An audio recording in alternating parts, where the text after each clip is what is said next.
Steel Kolkata Literary Meet. This event today, we would like to thank the Birla Academy of Art and Culture for being our hosts. Our first session of today is titled No Laughing Matter, where we are questioning if dark humor has etched the droll and delightful out of literature. I would now like to invite Ben Schott, Sandip Roy and Shehan Karunatilaka to kindly come up on stage. They'll be in conversation with Festival Director Malavika Banerjee. Good morning, friends. A very happy Saraswati Pujo to all of you. To our visiting delegates, you might see a lot of people in yellow today. That's because of a celebration of the knowledge goddess in our pantheon. So what better way for us to celebrate her than talk about books and also a little about laughter. There's no bad day to do that. So thank you, gentlemen, Shehan, Sandip, Ben, for agreeing to do this session. And I think I'll start from there and come to you. So it says no laughing matter has dark humor edged out the droll and the delightful from writing. So Shehan, your book has been called a masterpiece in dark humor. Even the citation mentioned that when you won the Booker. So do you really think that yours is the only kind of humor? I doubt you do, but what makes you rely on dark humor so often? Well, I also do slapstick. Chinaman begins with two uncles throwing biryani at each other and having a brawl over a cricket match. So what was it? Dark humor, the droll and the delightful. I mean, you can slice and dice comedy in many ways, and if I look at Sri Lankan humor, certainly there's a lot of slapstick and farce, and even the sitcom, which has been through many evolutions. It's still as popular as ever. I mean, I think of the last decade, shows like Big Bang Theory, which has a laugh track, and it's these are well-written shows, but they have the punchline and these light situations that get that. So I think, and romantic comedies and so on. So I think all these types of humor are still in existence, and I don't know if it's a question of each edging out the other. And I have to say, firstly, I'm not a comedian. It's terrifying holding this mic. If I had to make jokes for 30 minutes, that would be difficult. It's all about writing jokes. I'm a serious writer my narrators are funny guys who are smart asses, and they have like this sardonic humor, but I'm a very serious writer, I think. And also, I'm not a comic historian or anything, but what I can say is, like even my reading habits are, whatever I'm researching now, they're a bit haphazard, but goes to say the Booker shortlist, the books that I've read from that, and very different types of humor. So I read Elizabeth Strout's O. William, which is, a lovely, moving story, heartbreaking at times about this family, but it's very funny as well, and it's in this register of this observational, I don't know if you'd call it droll, but amidst this sadness, the relationships and the characters, there is humor there. Then I'm in the midst of reading Glory, No Violet Boulevard, and that's more satire, and it's animals taking selfies of the king arriving. So that's on a different register, and it's funny. You chuckle when you read it. But the one that really makes me laugh out loud, LOL as the kids say, I think it still stands for laugh out loud. Sometimes they change the a few kids like LMAOL, ROFL. Okay, so what makes me ROFL was Percival Everett's The Trees, and I was reading this on the tube in London. I was actually bursting to laugh, and this is a comedy about lynching, and you'd think, not the subject for laugh out loud comedy. And the bit that I was reading, and I remember my wife was going, "What's so funny?" And it was I didn't know how to explain, because it was a joke about castration, which you think is the as unfunny a thing that you could imagine. But these two cops bickering over what do you do with this scrotum? Do you pin it back on the corpse, or do you put it in a bag? And it's not supposed to be funny, but so I think my sensibility is towards that. And I remember having the same reaction, watching Pulp Fiction as a young man, and the bit where John Travolta shoots a guy in the head. I burst out laughing, and why should you laugh about a guy getting shot in the head? But I think whether one is edging out the other, I don't know, we can discuss. But I think I like to live in a world where Elizabeth Strout's humor and Percival Everett's very, very dark humor can sit on the same shortlist. And I think, and I've resorted to, in the short stories, there's dick jokes and there's slapstick, and so I do all types of humor, but I do gravitate towards a slightly more sick humor, I guess.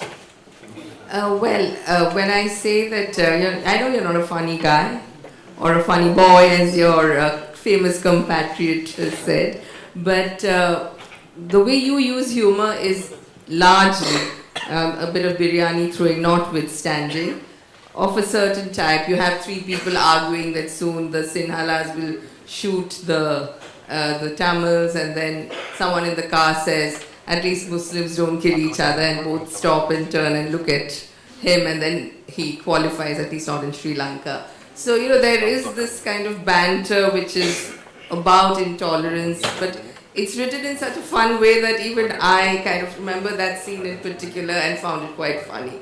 And there are several other moments like this right through, and actually, though this is not germane to our discussion today, there are also moments which are clearly a ghost crying when he realizes that his friends have figured out that he's dead. It was a very moving part of the book as well. So, what again the citation said, the hilarious absurdity is what you do so well.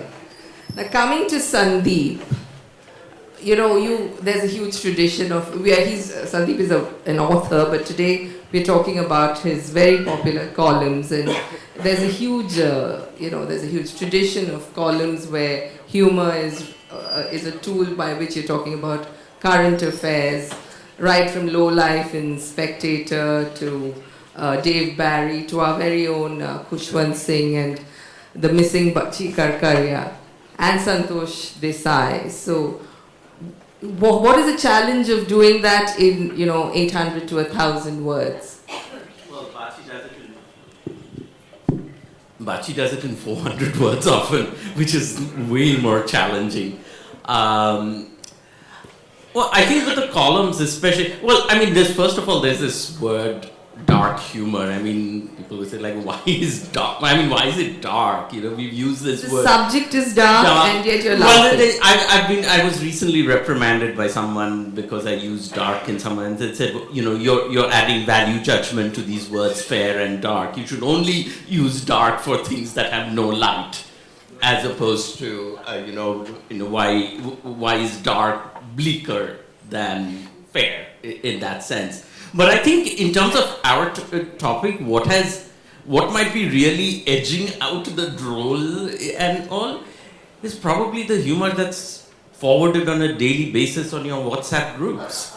That my school WhatsApp group is what is probably killing all humor, because it's stuck in pubescent boys who are 15 years old and are still making those Playboy jokes from back then, which were not funny. Those are bad jokes. But they're outside of the grayscale. Dad jokes. Dad jokes, bad dad jokes. Or people who don't realize they're dads and are still making those jokes.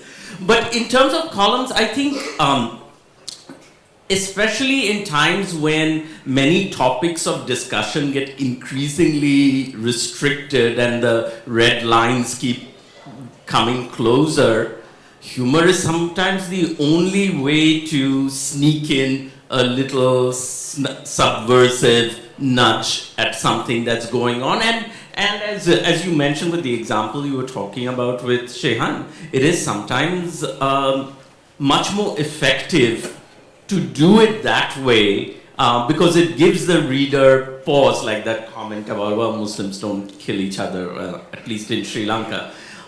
It gives the reader chuckle, it makes them chuckle and gives them pause, as opposed to you could make that same point by hitting them on the head with it, which I think often we tend to do in columns and op-eds, because you feel like you have 800 words to make a point, I'd better make it thrice and underline it 4 times over just in case someone doesn't get it.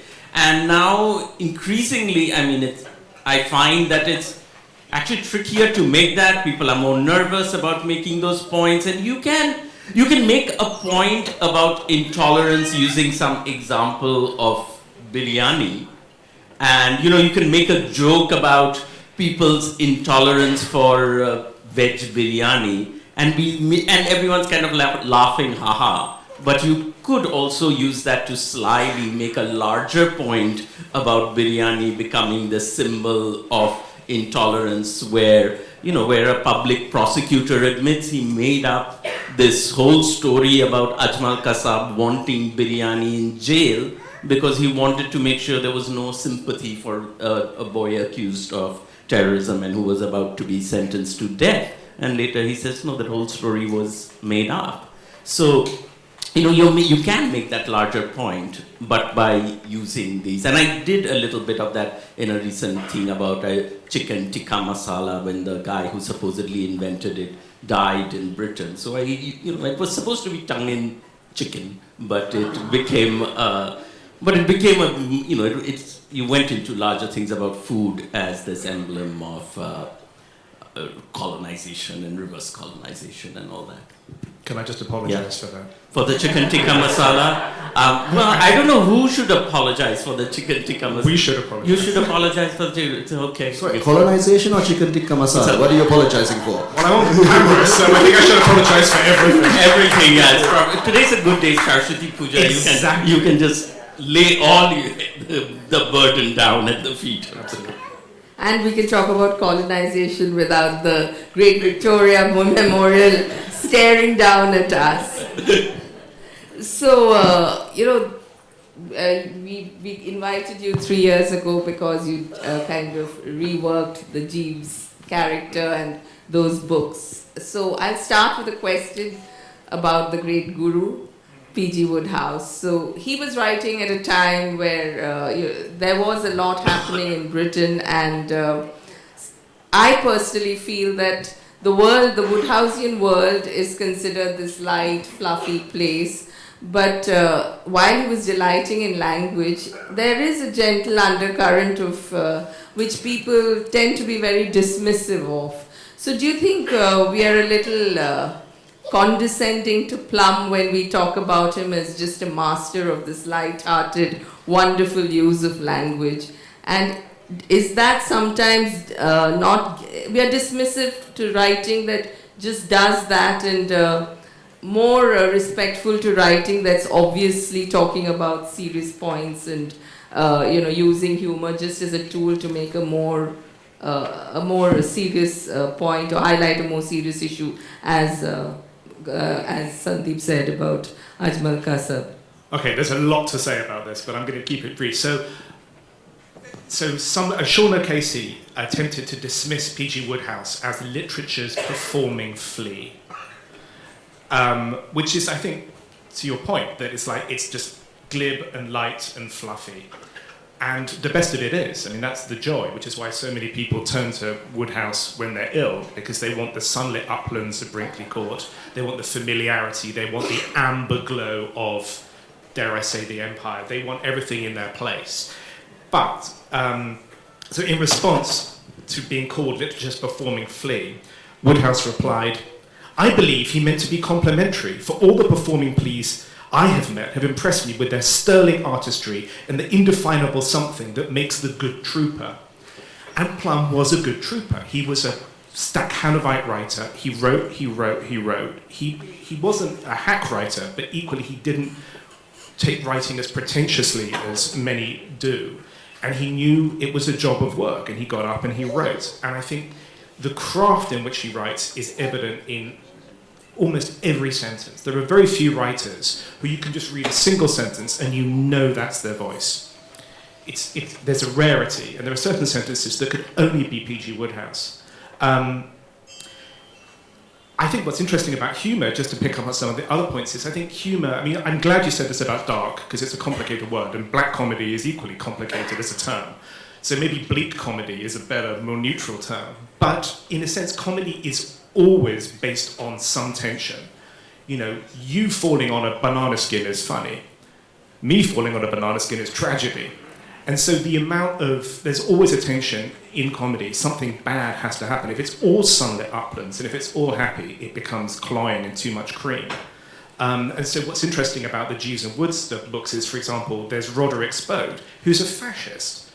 So Wood has voluntarily brought fascism into in every Eden there has to be a snake to make it Eden. And Spode is the snake in the Garden of Eden in Bertie's world. So the tension inherent, I think, in comedy is there has to be a tragedy looming for somebody, even if it's then resolved in a way that makes people feel good. So just to stay with that, when you decided to take on this iconic character, I'm sure there must have been, I'm guessing there was some trepidation. Terror.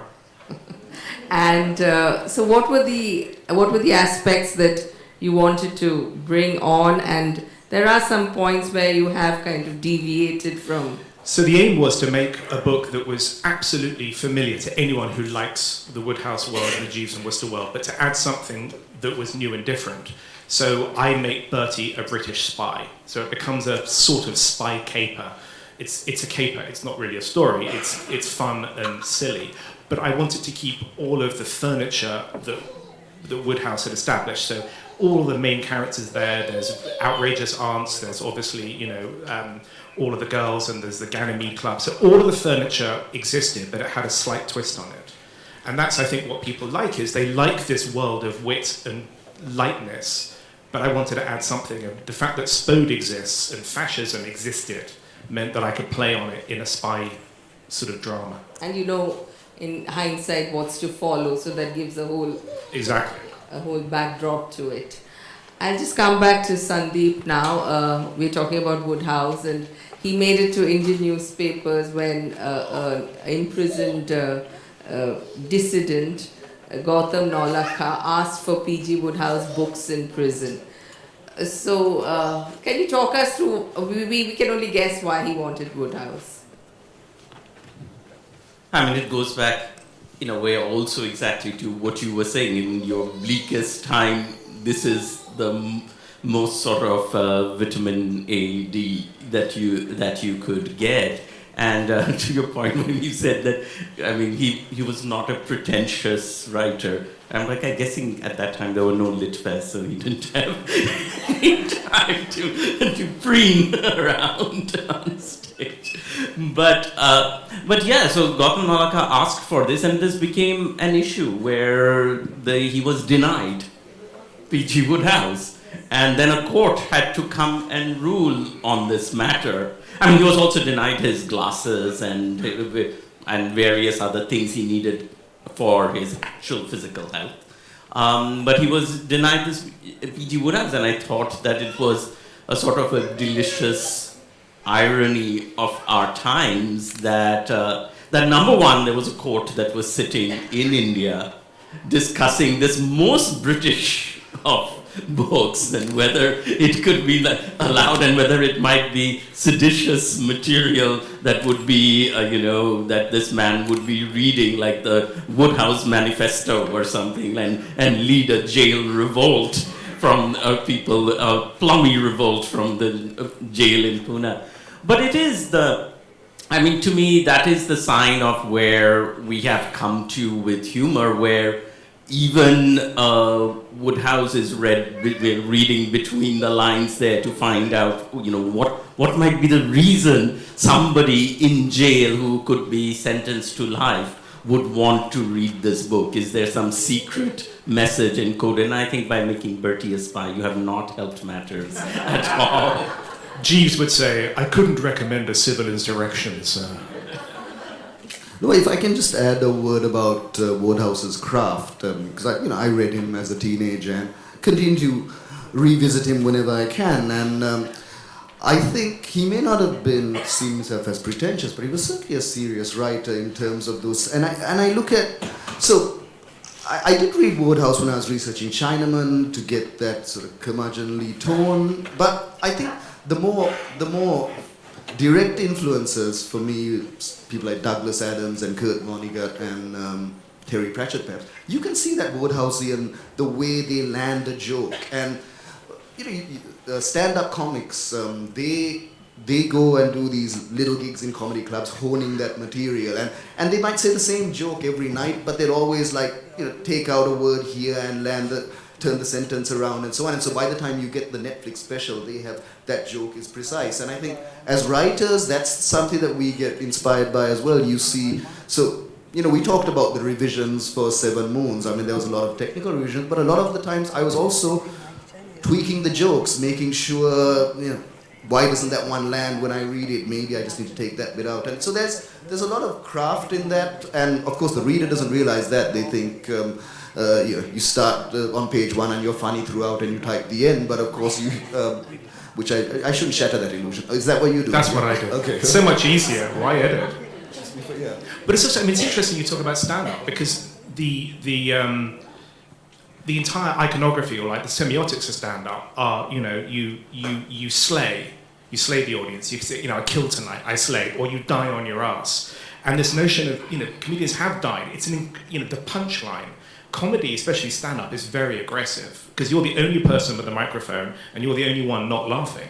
And so you want to make them laugh and you're standing in silence, being cool, with a punchline that slays. I mean, this is aggressive. I just wanted to, since we were talking about that column, when I was writing that column about the person wanting Woodhouse in jail, and I was looking for a punchline to end on, and then I realized that I couldn't actually better the master himself because I found this little exchange which was between Bertie and Jeeves in the morning. And so it wakes up and Bertie says, "Good evening, Jeeves." And he says, "Good morning, sir." "This surprised me. Is it morning?" "Yes, sir." "Are you sure? It seems very dark outside." So I was actually going to, Shehan, you kind of anticipated my question in a way, in the sense that you had mentioned, as you call him, Uncle Kurt, as one of your great inspirations. Is there also, we know in India we do have a huge tradition of humor being used as satire right from back in the ages. Now I'm beginning to sound like one of those revisionist historians, but it has been a very clear cultural influence. So would you say a similar thing exists in Sri Lanka, and do you occasionally dive into it? So another writer, when I was reading P.J. Wodehouse, I was also reading R.K. Narayan, who I find hilarious, but in a very different way, a much more gentler type of humor. But for me, what really, when I was trying to do the first book, and you're looking for Sri Lankan inspiration, other writers, and we had in the 90s, there was Ondaatje and Ramesh Gunasekara and Shyam Selvadurai, but not a hell of a lot of jokes there, but very erudite, elegant writers. And as a young writer, that's quite intimidating. And you try to imitate them and so on, and fail, obviously. But Carl Muller, who I think is published in India, was still widely read in Sri Lanka.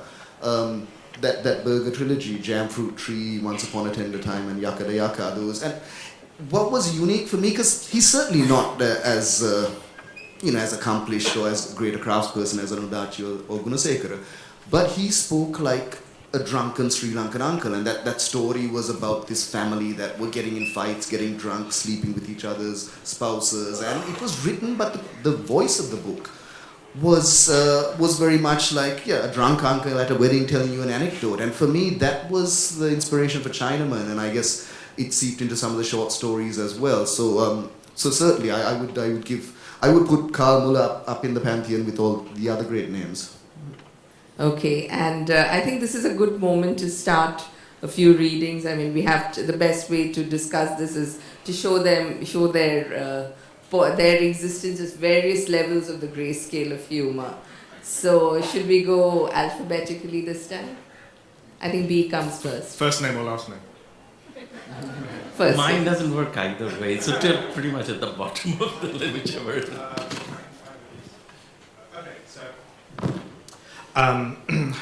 So this is a piece. So in the original Jeeves canon, Jeeves and Worcester canon, Roderick Spode owns a female lingerie shop called Eulalie Sirs. And for complicated reasons, in my book, Bertie ends up very briefly working in this lingerie shop. I was in the process of taking a quick inventory of the goods on display when in strode a silver-haired chap in the approved regalia of a city gent, bowler hat, leather briefcase, tightly furled brolly. His confidence footsteps faltered when he espied, behind the counter, me. "Are you," he quavered, "here?" "I am, sir. Good afternoon. May I be of service?" He swallowed uneasily and tugged at his cuffs. "I'm looking for something." "A good start, sir." "For my wife." "Excellent. It's our silver anniversary next week, and I thought, well, of course, sir, congratulations." "Thank you." He paused. Time passed. I decided I should probably say something. "Might I inquire what sort of things your wife enjoys?" "Gosh, hard to say. What do you suggest?" "Well, is she the sort of woman who..." "Not really." "Ah, she's very, is she, sir?" Perhaps in that case, I gestured to one of the racks. His face fell. Or perhaps not. He pointed a ferrule of his umbrella at a glass case. "Do you think possibly something like that?" "They are quite, well, you can see for yourself." "Oh yes, they are rather, aren't they? Would she ever..." I indicated a range of items clipped to a revolving display. "Good God, no, she's never done anything quite like that." "Ah," he had a thought. "Do you have anything in the way of..." And he outlined an unfathomable contour in his hands. "I don't think we do, sir." "No, you wouldn't. Can't be called for that sort of thing that much nowadays."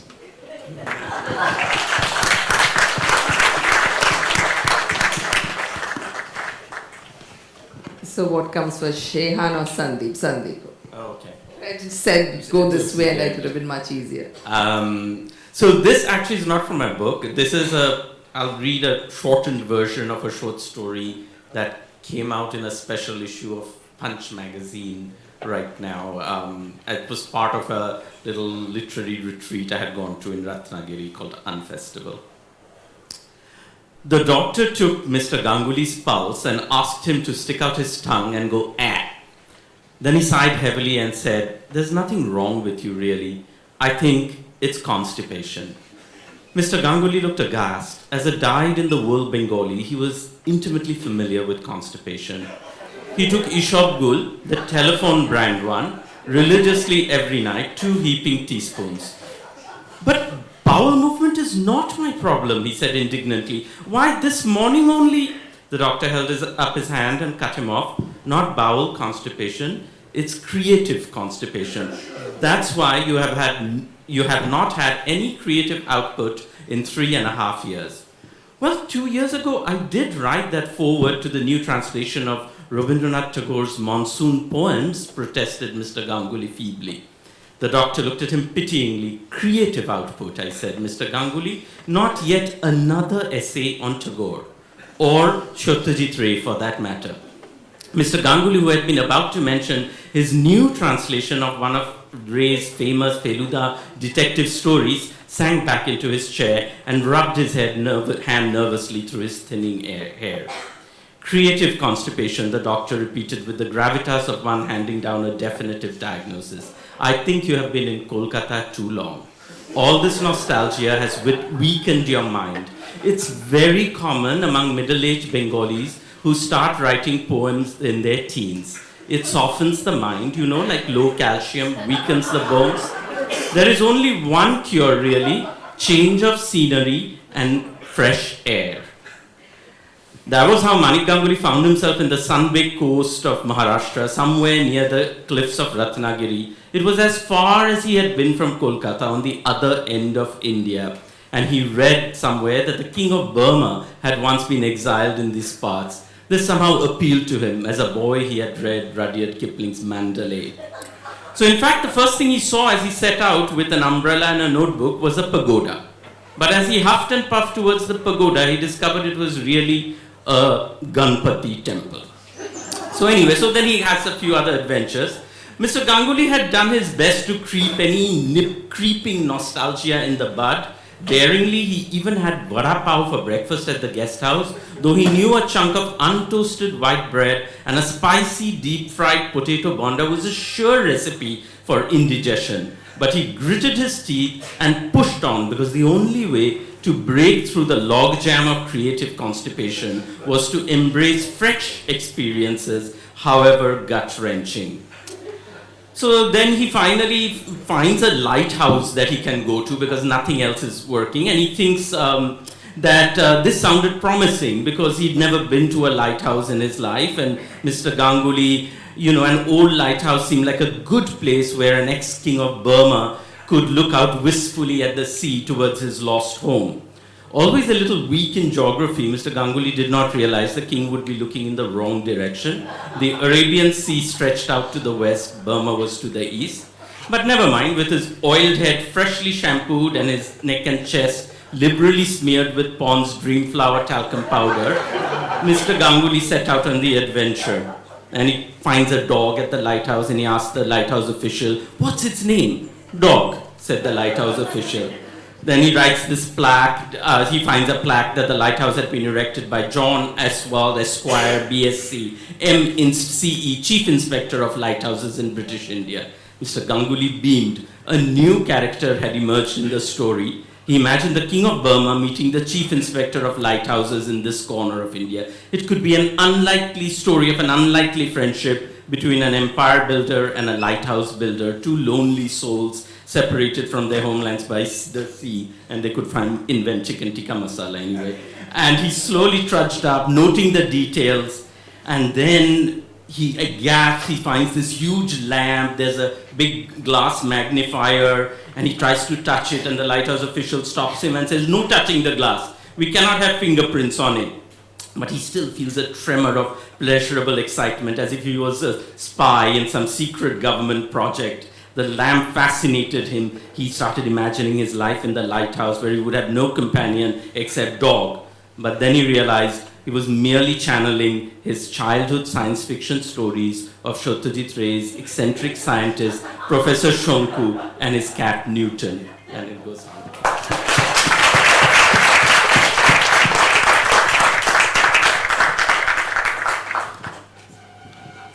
So are you doing hugs?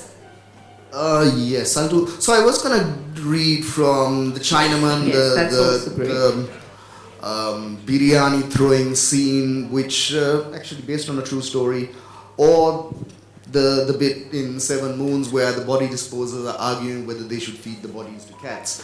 But I think we had two delightful and droll readings. Maybe I'll go dark for my one. These are just two very small. So this is from my short story collection. Two very short stories. One's about a funeral and one's about a riot. But hopefully there's humor in it. So the first one's called Short Eats. The funeral was never meant to be a somber affair. He had stated clearly to all visitors at the cancer ward. So there was laughter, music, whiskey for the old, ganja for the young. The spread was sumptuous. No frugal malabata here. The guests were mostly friends of his wife, who hardly knew him, but pigged out on cured ham, mince pies, and pastries filled with curried flesh. The champagne was served when the video came on, and there, projected on the wall, was his smiling face, delivering his own eulogy. "If you're seeing this, I must be gone," kind of thing. He thanks them for coming and insists they eat, drink, and make merry. Boasts of a spread prepared by star chefs flown in especially. He talks of struggle, of unfairness, of parting gifts, of vaccines made of cancers. And then the video cuts to his torso hanging off a hook, then to masked chefs with cleavers, then to familiar-looking short eats. It ends with him grinning at the camera, saying bon appetit as Pachelbel's Canon in D soars. The guests stare at the closed casket and begin to retch. Yes. So the little laugh I got there was for cannibalism, by the way. And my editor said, I read that and I just laughed as soon as it happened. And I was like, you laughed at cannibalism. So this is one, so I think like I say, these are kind of dark messages, but delivered in a way that makes them palatable. So this is another one called Hugs. Hugs. When he enters the room, his son doesn't hug him. His son is 4 and has cars to play with and doesn't want a hug and does not see how much his father needs one. Instead of reaching out to his wife or his daughter, who might have welcomed his sweaty embrace, he kicks the puppy, who runs in pain and knocks over the dinner. The mother shouts at the daughter for letting the mutt in the house. The daughter sits in the doghouse and dreams of leaving home. At school during netball practice, the daughter picks on the girl with pigtails for the crime of boasting about a recent Singapore holiday. The others join in. And there is some pushing and elbowing and catcalls of Singha Burua every time the pigtail girl drops the ball. The next day, the pigtail girl's father, a provincial councillor, comes in to complain to the teacher, unaware of the man's connections. The teacher remarks that young girls must fight their own battles. The enraged councillor instructs his thug driver to make the teacher kneel in the playground to the hoots of the school kids. The driver pulls off the teacher's hijab and cackles as she sobs. The teacher's husband, her brothers, and some friends from the mosque smash the councillor's car and stomp on the driver. The next day, organized mobs set fire to Muslim shops, Buddhist monks urinate in mosques, and emails about halal poisoning spread via phones. Politicians impose curfew and condemn no one. Months later, wealthy young men in beards blow up churches, and not a soul can explain why. This is an ancient tale of horseshoe nails and escalations, and could be dismissed as horseshit if it wasn't true. Shall we give it a sci-fi spin, turn to our trusty time machine and reverse it all, or ditch the hardware and call it magical realism? Whatever gets you to the next paragraph.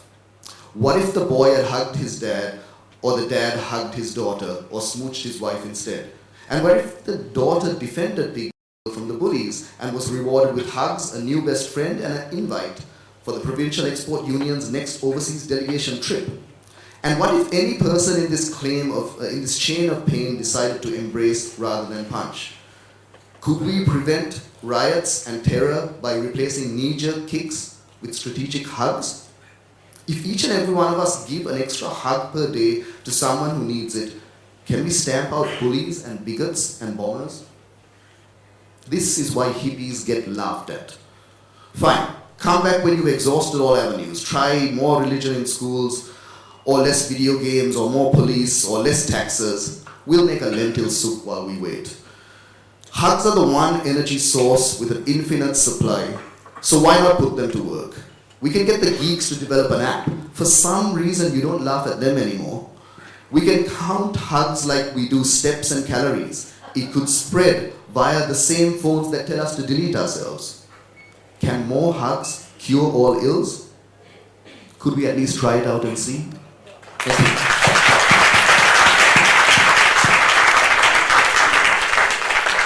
Before I throw it open to the audience, I mean, 3 amazing and again, as I said, different shades of, I'm not using dark anymore, of humor. Before we throw it open, when Shehan, when you write, does your training as an ad copywriter come in handy, especially when you're landing the jokes? I think the ad copywriting comes in handy because you can't wait for inspiration. I think that's the main thing. You know, clients coming on Wednesday, it's Tuesday afternoon, you got nothing, you better have something. And that, I think that training, and same thing with novel writing. Okay, it's Monday morning, you don't have anything, you sit there and you make sure you put something down on the page, and I think that way it helps. With crafting the punchlines and all that, I suppose, but I think that's every form of writing, there's that element of craft. But I think, I do go for the one-liners, perhaps too much, and the characters have that. So maybe that comes from headline writing. But I think the main thing I'm advertising is, you have to work and you have to, and if the joke's not funny, you have to keep rewriting it until it is, or get rid of it. So there is some connection in your writing and the ads. I think so, yeah. And Ben, what about you? this is the second of 3 you said of your... Well, no, it's the second. You're planning to do another one? Well, I'd like to do another one, but I'm not sure. This is the joy and terror of working with other people's characters. So it's, I had to approach the Woodhouse estate. Yes, of course. But in terms of the craft and the words and copywriting, I try to pay homage in the text. So, for example, P.G. Woodhouse has about 1,500 quotations in the complete Oxford English Dictionary. And he has 26 first cited usages. So 26 words, he's the first person to have used them in print that they could find. And I got all of those words into the book. Can you tell us a few? Well, cuppa, he's the first person to use, as in a cup of tea, C-U-P-P-A, upswing, spiffing, ujacum spiff. The tricky word to get in was Eilag, and Eilag was a word he invented for a certain type of German internment camp, because obviously he was interned by the Nazis. So getting the word Eilag in, so I named a butler Eilag in order to sneak the word in. So yeah, I mean, I was also very briefly in advertising, and so I treated it. The Woodhouse estate very reasonably said, well, you're not a novelist. How should we let you write this novel? Which is a perfectly reasonable question, but I didn't treat it like a novel. It was for me, it was like a sort of building like a Meccano set or a Lego set. I had all the pieces that Woodhouse had given me, all the ropes and pulleys and levers and and I had to assemble it. So the end result was a novel, but the verb wasn't novelizing. So it's a different way of thinking about it. And do you think this will have an impact on whatever else you write? Oh, it is. It's changed absolutely the way I write. I mean, it's the most fun I've ever had with words, because it's like Oulipo, it's like, Georges Perec, who wrote an entire novel in French without the letter E. I mean, the constraint, the worst bit of creative advice you can ever give anyone is think outside the box. It's the dumbest piece of advice. The trick is to create the smallest possible box and think within it, which is why the limerick or the sonnet or a 20-minute radio play, everything is about constraint. And the tighter the constraints, the more you have to think creatively to battle, 800-word column. Well, how can I be different in 800 words? How can if you could write 100,000 words, you'd instantly be blocked. So the constraints of Woodhouse's words and language, which aren't really constraints, allow you to jump around. I can't tell you how much fun I had. Super. It reflects in the book. So. Ben mentioned what I was going to ask you. These constraints of writing within 800 words, does that kind of sharpen your ability to make your points? And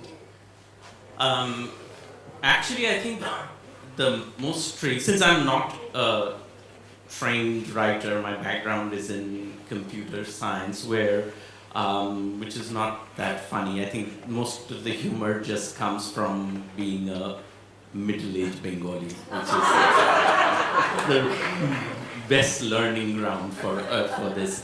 But I think where I actually learned about pacing and stuff is when I started working in radio when I was in the US, and I had to do radio commentary. I forget 800 words. You had 3.5 minutes or 4, in which you had to set a scene, introduce characters, get their quotes, all for an audience who could not see any of this, and were probably making tea or coffee in the morning and distracted. So you had to somehow, on National Public Radio, you had to learn how to, their thing was you have to say the most horrible things that you need to say, but in a way that doesn't make anybody spill their hot coffee in the morning, because then, but the other thing, you learn to be really, really concise, because every word had to count, because you couldn't have an extra word in there, because you would, and especially if you were talking to Americans about, say, something that was related to the subcontinent, because there's a lot of explanations you also have to be doing for people not familiar with it. So that is what actually taught me how to compress, and I really enjoy, I don't know what it says about me psychologically, but I really enjoy hacking my own pieces down. I will write a column and I write 1,000 words. The first 400 words are torture, because you feel like you'll never get to 800, and you keep checking the word count, and then suddenly from 400 it jumps to 1,200, and then you have to strip away 400 words, and there's some sort of sadistic pleasure, or masochistic, I guess, in this case, in tearing it, cutting it down. Well, there's the violence of writing for you. Now, can we just open it up for the audience? Any questions? Yes.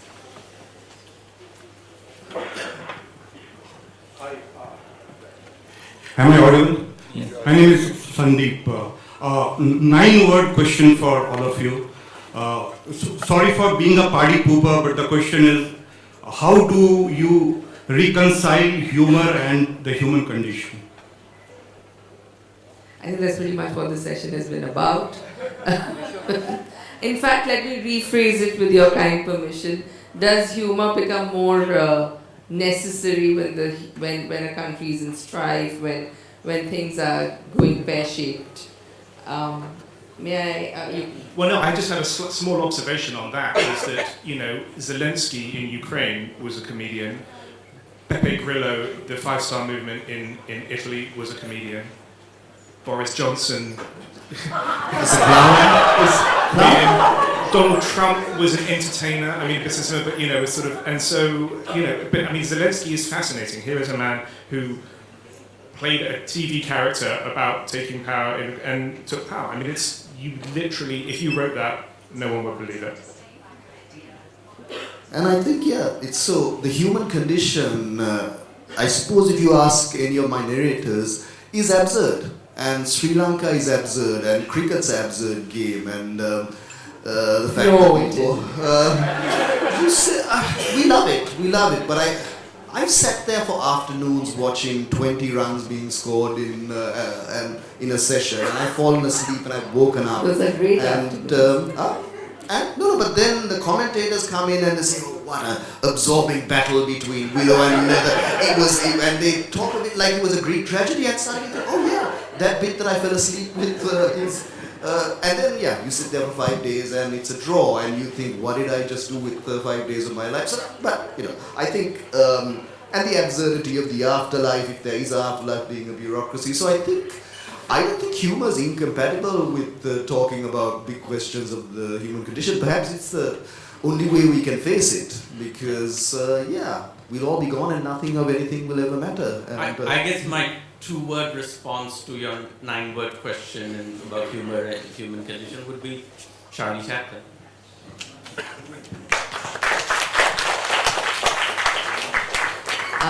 We'll ask the lady and then we'll go to the gentleman.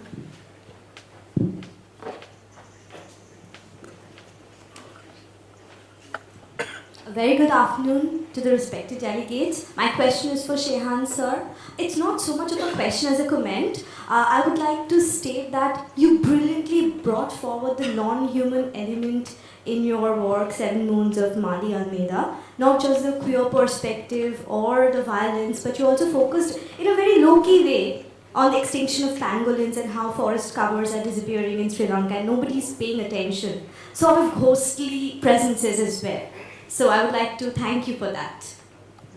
Welcome, The pangolin, I think the bit you're referring to is, it questions, there's a lion on our flag, and on the Elam flag there's a tiger. And I don't have any records of any of these creatures actually being in Sri Lanka. So why not the pangolin? This creature which is like, you look at it, is it a duck, is it a lizard, and it hides at night and it bullies people. It seemed like the perfect Sri Lankan symbol. But thank you. Gentleman there. Just a little comment for Ben. I just loved your reading about the skit of not the skit, but the lingerie shop, and I immediately felt like I was in a Monty Python skit, and John Cleese was the proprietor, and because Cleese had a bookstore and a cheese shop skit, and I just loved it, and I think I'll have to buy your book. And Good luck finding it. Oh, okay.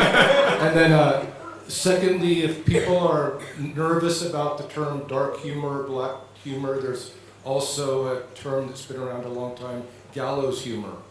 So, that's all. Thank you. Yes.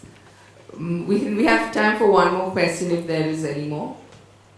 I think we've done well. And so thank you, gentlemen. Is there somebody? Oh.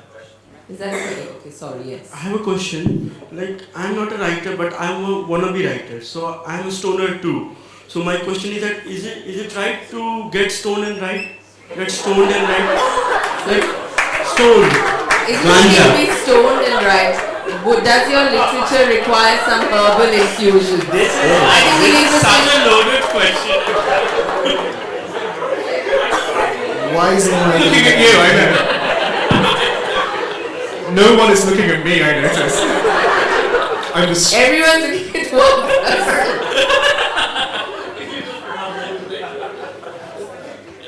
So you're a writer and a stoner, and you're asking if one feeds the other. I don't know. The answer is I wouldn't know. Well, see, from what I've read,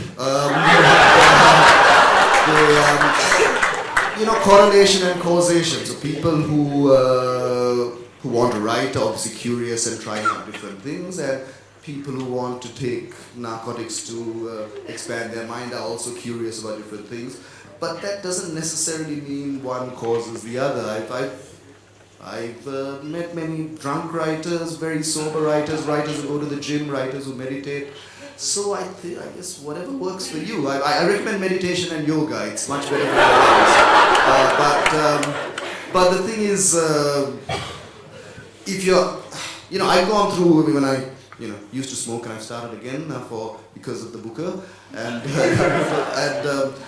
I have gone through periods where, because you think when I worked in advertising, you've got a deadline and coffee and cigarette and you solve it. But I've gone through nights, gone through a pack of cigarettes and had nothing. So I don't know if the correlation is there. Whatever works for you. But you do get the award for the best question in this whole Yes, So I can't think of a better point to end No Laughing Matter. So if we can have cherubic smiles, sardonic smiles, and all kinds of smiles, I guess all kinds of humor too can exist. Thank you so much, gentlemen. Thank you. It's been an absolute pleasure.